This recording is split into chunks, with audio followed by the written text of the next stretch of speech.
भारतीय इतिहास के अंतर्गत लुसेंट वस्तुनिष्ठ सामान्य ज्ञान का चैप्टर 2 को हम लोग पढ़ेंगे, ऐतिहासिक स्रोत, और इसी का ग्रुप डिस्कशन हम लोग करेंगे।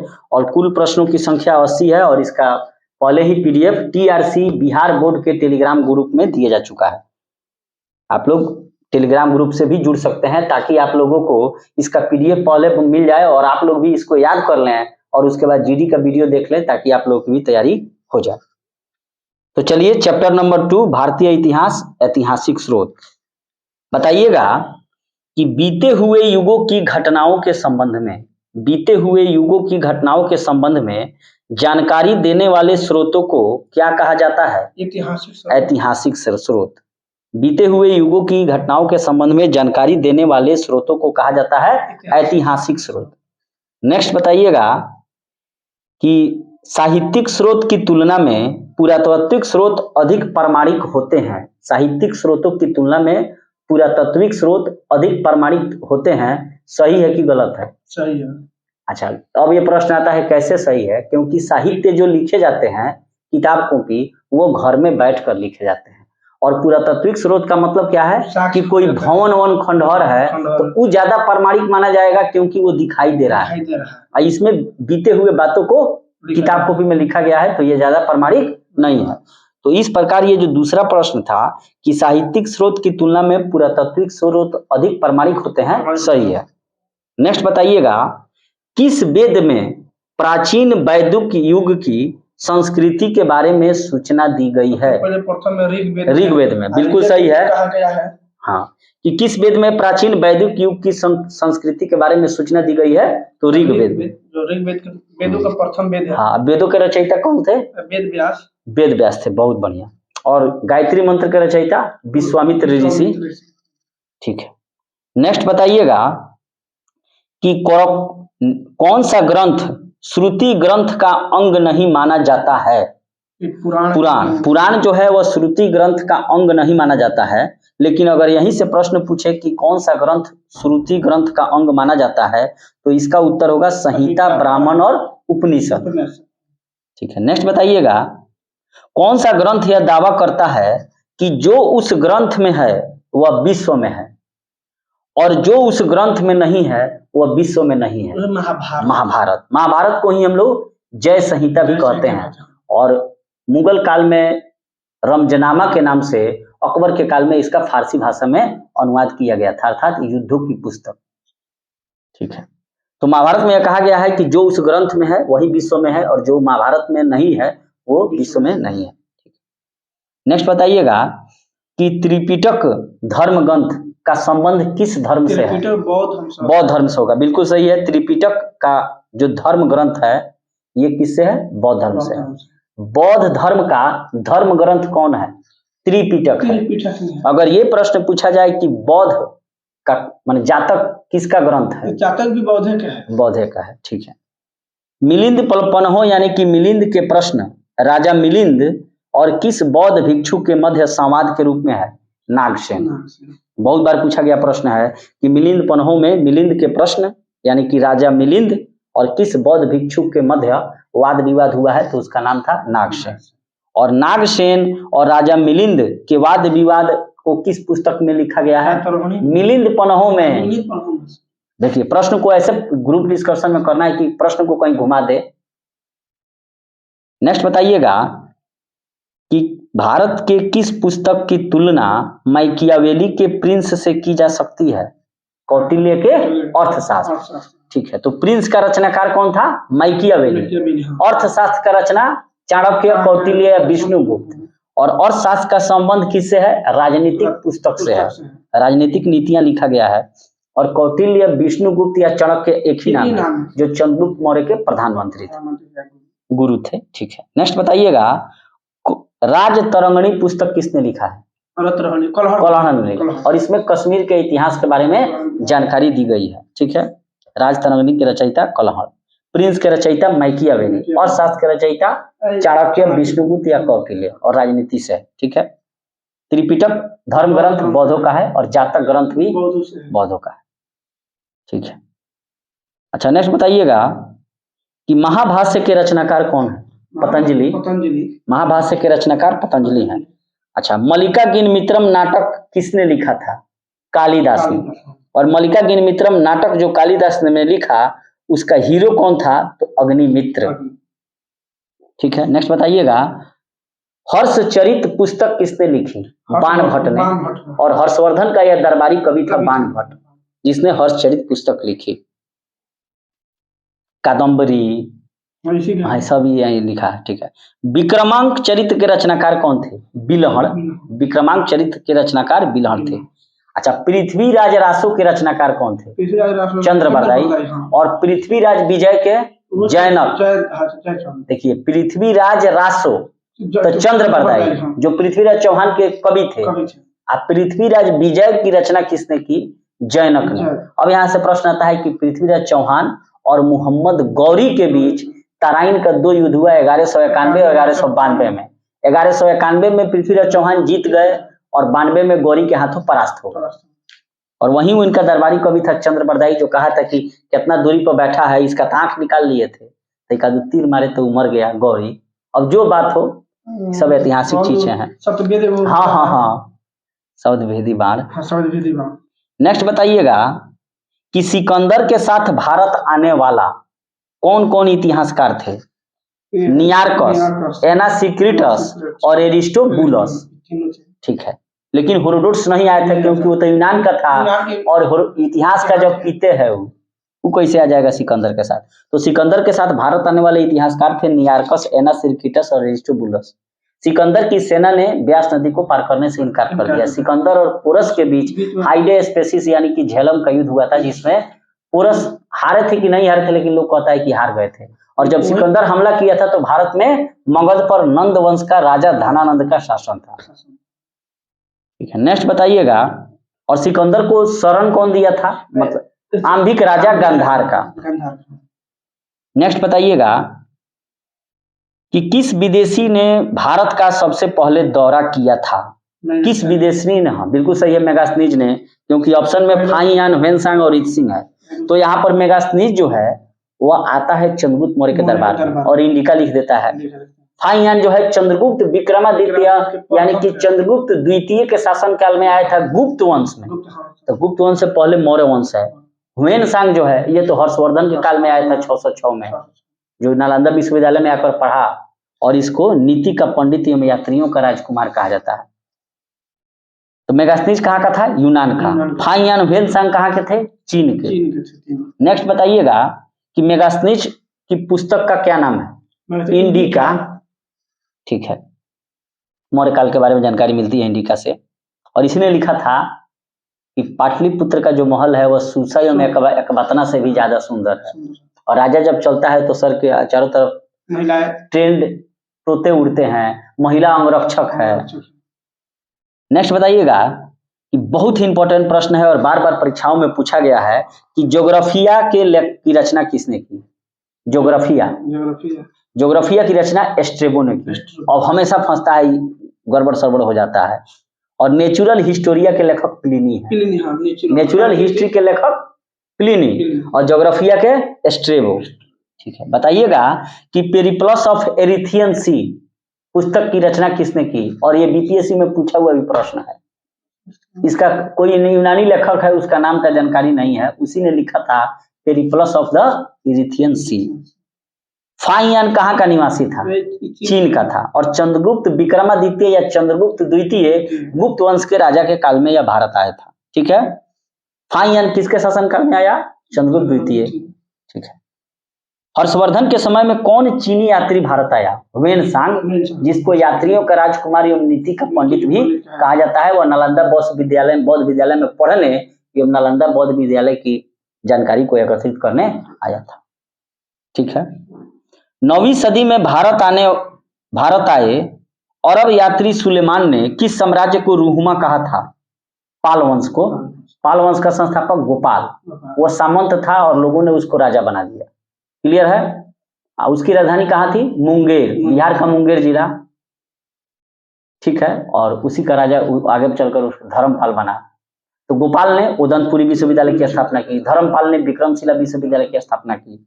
तो उसी पाल साम्राज्य को अरब का यात्री सुलेमान ने रुहुमा कहकर संबोधित किया। हालांकि पाल वंश की स्थापना 8वीं सदी में ही हो जाती है, लेकिन एक सदी बाद 9वीं सदी में अरब यात्री सुलेमान आया। तो ये भी पूछा जा सकता है कि सुलेमान कब आया? 9वीं सदी में।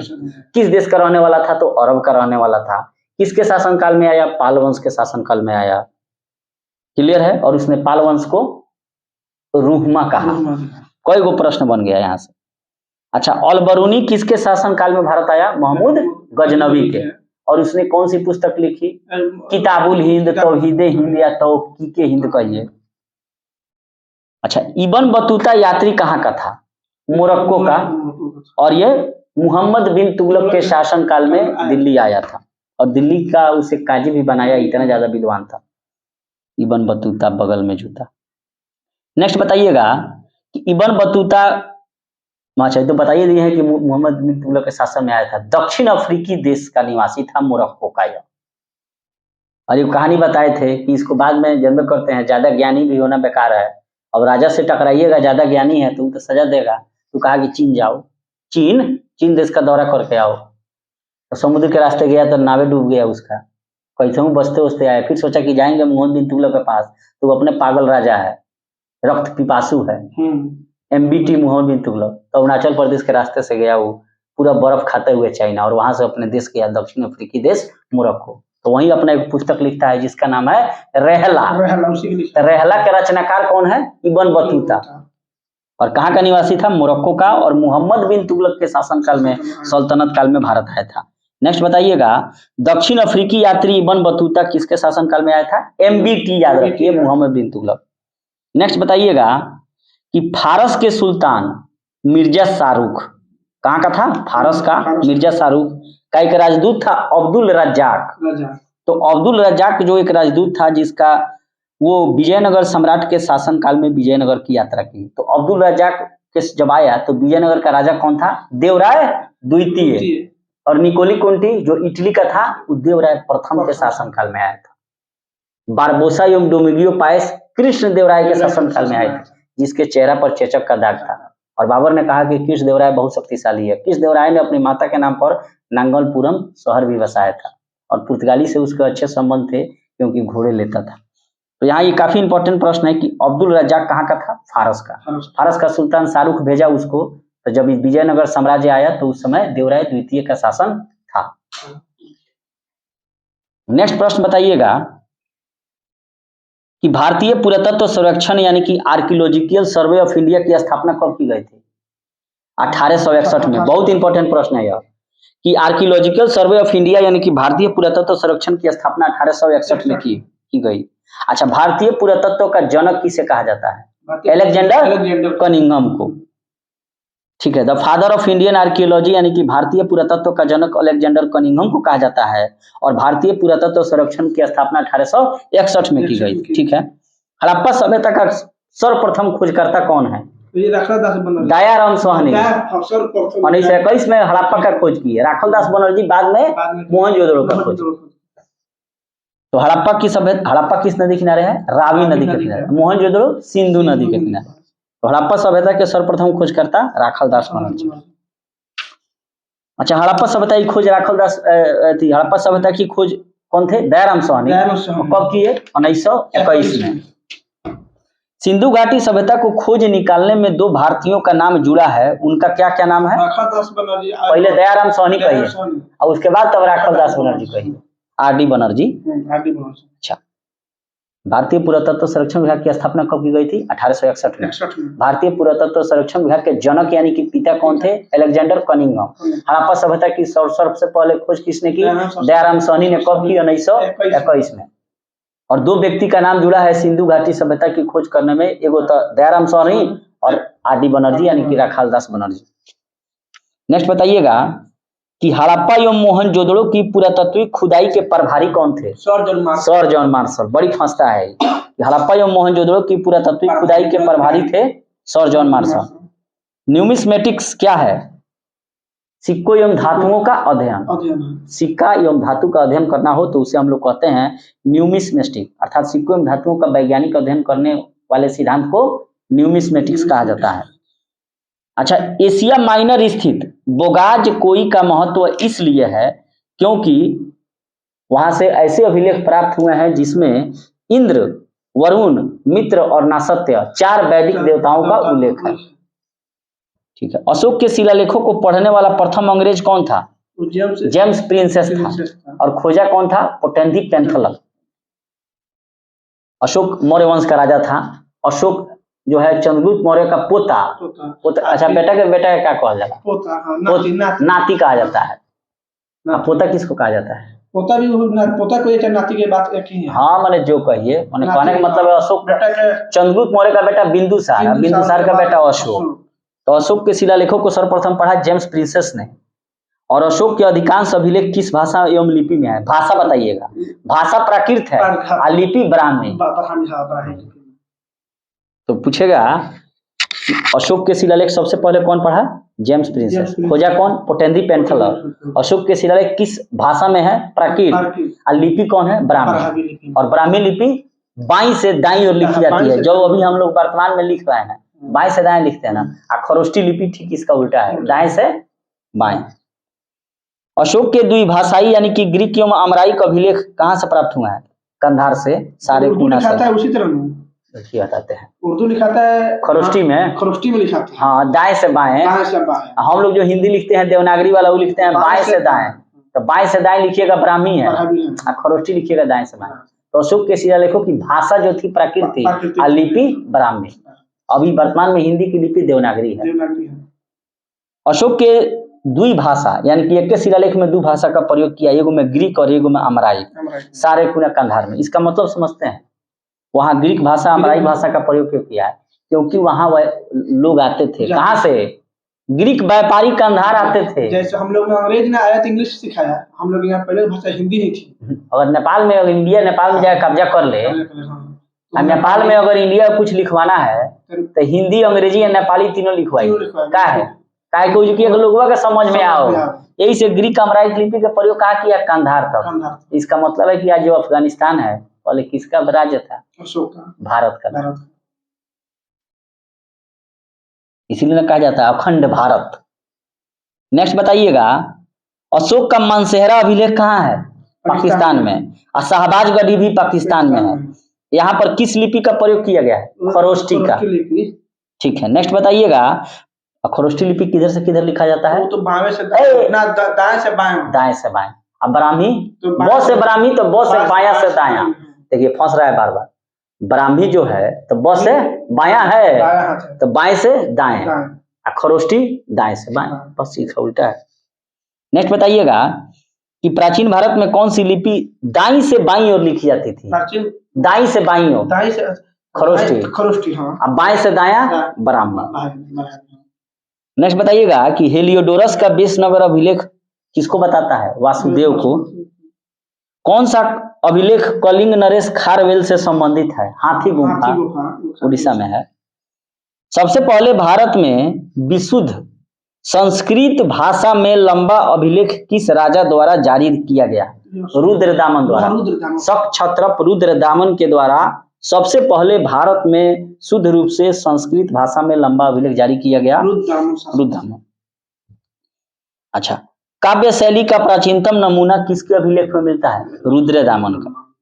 चंद्रगुप्त मौर्य और अशोक के दोनों का नामों का उल्लेख किसमें मिलता है? वहीं रुद्रदामन जूनागढ़ अभिलेख। बताइएगा कि समुद्रगुप्त की सैनिक उपलब्धियों का वर्णन प्रयाग प्रशस्ति में किसने किया है? ये प्रथम है हरिसेन, दरबारी कवि था समुद्रगुप्त का। और समुद्रगुप्त ने ही आर्यावर्त के 9 और दक्षिणावर्त के 12 शासकों को पराजित किया, और प्रयागराज जो है इलाहाबाद नाम का प्रयागराज हो गया है। वहीं पर ही प्रयाग प्रशस्ति लिखा कौन? हरिसेन, जो समुद्रगुप्त का दरबारी कवि है। समुद्रगुप्त को सिक्कों पर बीड़ा बजाते हुए दिखाया गया। इसका मतलब है कि संगीत प्रेमी था वो। और समुद्रगुप्त की तुलना नेपोलियन से की गई है। नेक्स्ट बताइएगा कि प्रयाग प्रशस्ति अभिलेख का लेखक हरिसेन किस शासक का दरबारी कवि था? समुद्रगुप्त का। मेहरौली यानी कि दिल्ली स्थित लौह स्तंभ का निर्माण किस सदी में हुआ? समुद्रगुप्त की सैनिक उपलब्धियों का वर्णन किस अभिलेख में है? प्रयाग प्रशस्ति में। और उसका रचनाकार, उसका दरबारी कवि हरिसेन था। और गुप्त वंश का ही राजा था समुद्रगुप्त। अच्छा, मेहरौली जो दिल्ली में है, लौह स्तंभ का निर्माण किस सदी में हुआ? 4वीं सदी में और दिल्ली के महरौली के कुव्वत उल इस्लाम मस्जिद के प्रांगण में स्थित प्रसिद्ध लौह स्तंभ किसकी स्मृति में है? तो चंद्र की स्मृति में है। सती प्रथा का पहला पुरातात्विक उल्लेख कहाँ मिलता है? एरन अभिलेख में, और यह भानुगुप्त शासक था। उसी ने बताया कि किसी गोपराज की जो पत्नी है वो पहले सती हुई थी, और सती प्रथा पर कंट्रोल करने का काम अकबर एवं मराठा सरदारों ने भी किया, और साथ ही पुर्तगालियों ने भी, फ्रांसीसियों ने भी किया, डुप्ले वगैरह भी। लेकिन अंतिम रूप से अंग्रेजों के लॉर्ड विलियम बेटिक ने 1829 में धारा 17 का प्रयोग कर राजा राममोहन राय के सहयोग से सती प्रथा को बैन किया। बताइएगा कि एहोल प्रशस्ति के रचयिता रवि कीर्ति था, और यह पुलकेशिन द्वितीय का राजकवि था। ठीक है। हर्ष एवं पुलकेशिन द्वितीय के मध्य जो संघर्ष हुआ नर्मदा नदी के तट पर, उसका उल्लेख कहाँ मिलता है? एहोल अभिलेख में। और एहोल अभिलेख में राजा कौन था? पुलकेशिन द्वितीय, चालुक्य वंश का, और उसका रचनाकार कौन था? रवि कीर्ति, जो उसका दरबारी कवि था। लिखी लो ना लिखी लो तो राज दरबार में कवि या पैसा मिलता कहाँ से मिली? कुछ तो राजा के लगे बात, तो राजा के खानी होकर बात बतियाओ पड़ी, ना तो हटा दी पद से। नेक्स्ट बताइएगा, कवि कालिदास के नाम से कवि कालिदास जो कवि थे उनका नाम जो है किस लेख में मिलता है? एहोल में, एहोल अभिलेख में। हाँ, और उसका रचनाकार रवि कीर्ति था। और कालिदास ने कोई पुस्तक लिखा, अभिज्ञान शाकुंतलम, वनिका गेनमित्रम, रघुवंशम, और ये चंद्रगुप्त विक्रमादित्य यानी कि द्वितीय के दरबारी कवि थे। बताइएगा कि अभिलेखों को ऐतिहासिक तिथियों के साथ, प्रकथन का मतलब होता है ऐतिहासिक तिथि, तो अभिलेखों को ऐतिहासिक प्रकथन के साथ आरंभ करने की परंपरा का शुरुआत किसने किया? चोल वंशीय राजराजा प्रथम। और राजराजा प्रथम ने एक मंदिर भी बनवाया जिसका नाम है बृहदेश्वर मंदिर, जो तंजावुर में है।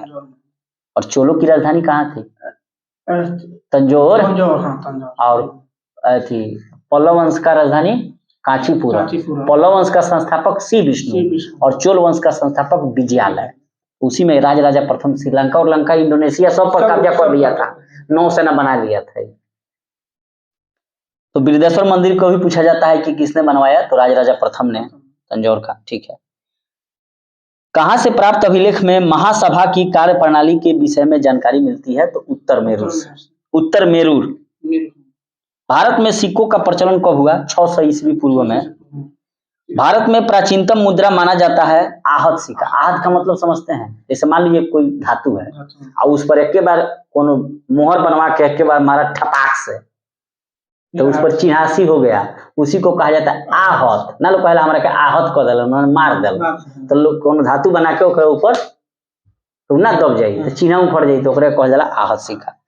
तो भारत में सिक्कों का प्रचलन 600 ईसा पूर्व में, और सबसे प्राचीनतम मुद्रा माना जाता है आहत सिक्के। भारत में सबसे पहले सोने का मुद्रा कौन जारी किया? Indo Bactrian. ठीक है। सबसे ज्यादा शुद्ध सोने के सिक्के कुषाणों ने, और सबसे ज्यादा सोने के सिक्के किसने जारी किए? गुप्तों ने। खूब ध्यान से सुनिएगा, हमेशा फंसेगा। सबसे पहला सोना का सिक्का इंडो बैक्टीरियन यानी कि ग्रीकों ने। सबसे ज्यादा शुद्ध प्योर गोल्ड का सोना कुषाणों ने, और सबसे ज्यादा सोना का सिक्का माने खूब बना लेनी गुप्त ने। बड़ी फंसता है। अच्छा, सीसा का सिक्का किसने जारी किया? सातवाहनों ने।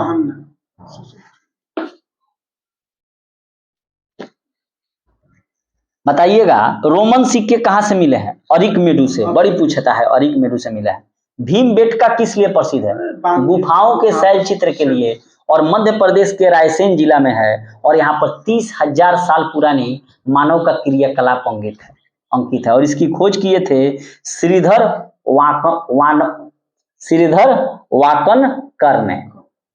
वाकनकार ने इसको खोजा था, और ये इंडियन ही थे। मध्य प्रदेश के रायसेन जिला में है। भी पूछता है कि किस जिला में भीमबेटका गुफा।